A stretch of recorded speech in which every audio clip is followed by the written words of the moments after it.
At 900 Celsius, when nitrous oxide comes in contact with gold, become dissociated, यानी कि 900 degree temperature पर nitrous oxide जैसे ही gold के सोने के कांटेक्ट में आती है तो उसका डिसोसिएशन हो जाता है.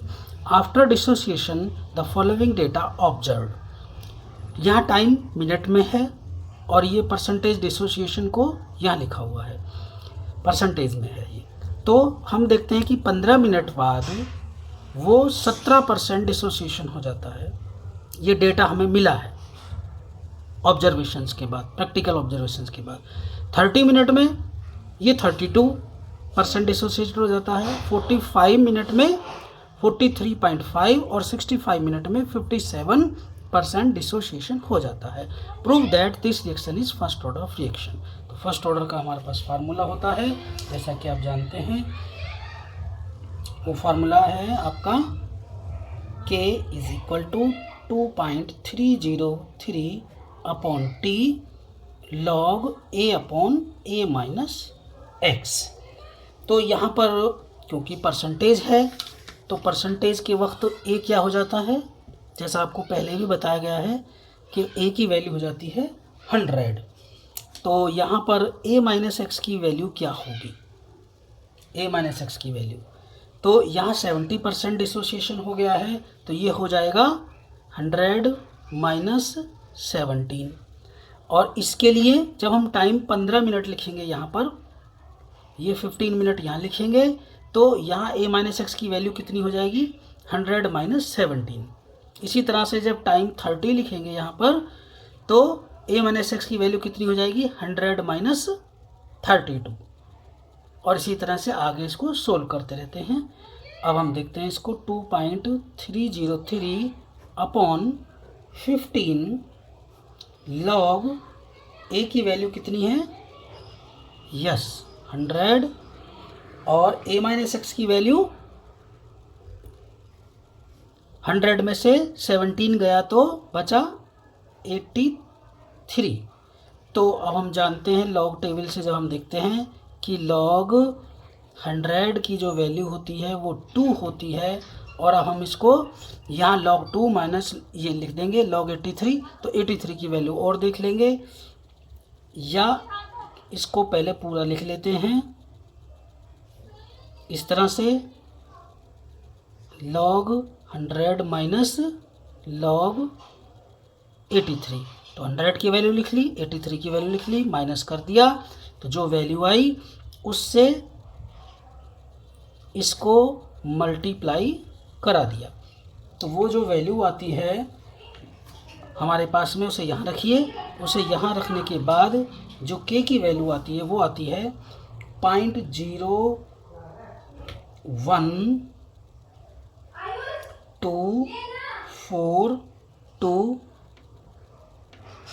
मिनट इनवर्स पर मिनट. इसी तरह से अब हम इसकी, ये आ गया हमारा K15 पर. अब हम निकालेंगे K30 पर वैल्यू निकालने के लिए फिर वही फार्मूला 2.303. यहाँ अब आ जाएगा 30 और log A हमेशा 100 रहेगा. A माइनस एक्स की वैल्यू कितनी हो जाएगी 100 माइनस 32, 100 माइनस 32. तो 100 में से 32 गए तो बचा कितना 68. तो ये आ जाएगा 100 अपॉन 68, यहाँ ये वाली वैल्यू ये. तो अब इसको आगे सोल्व करते हैं. 2.303 अपॉन 30 log 100 अपॉन 68. तो फिर इसी तरह से रख देते हैं जैसे ये लिखा था log 100 माइनस log 68. उसकी वैल्यू निकाल लेते हैं लॉग टेबल से.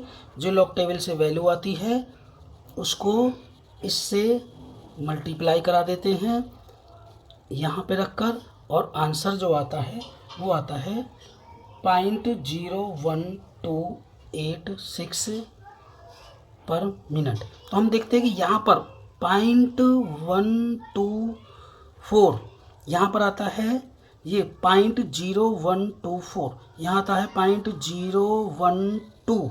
ये पॉइंट के बाद थर्ड प्लेस तक वैल्यू बिल्कुल सेम है 1 2 3 थर्ड प्लेस तक, यहाँ भी 1 2 3 थर्ड प्लेस तक वैल्यू यहाँ भी सेम है, यहाँ भी सेम है। इसी तरह से अब हम इसको K45 पर कैलकुलेट करते हैं और K45 पे जब कैलकुलेट कर देंगे तो हम देखेंगे कि उसका जो आंसर आता है यहाँ पर रखने के बाद वो आंसर आता है 0.0129 मिनट इनवर्स।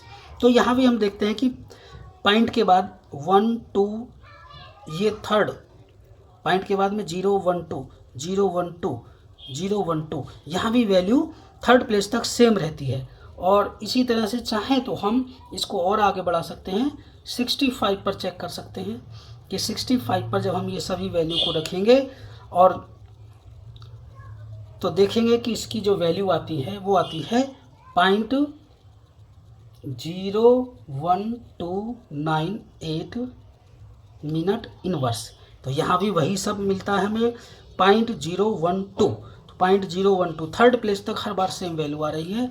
हमें प्रूव करना था, prove that this reaction is first order. अगर ऐसा आता है कि हर बार के की वैल्यू सेम आती है, थर्ड प्लेस तक के की वैल्यू सेम ही आ रही है, तो ये प्रूव हो जाता है कि ये reaction first order of reaction है।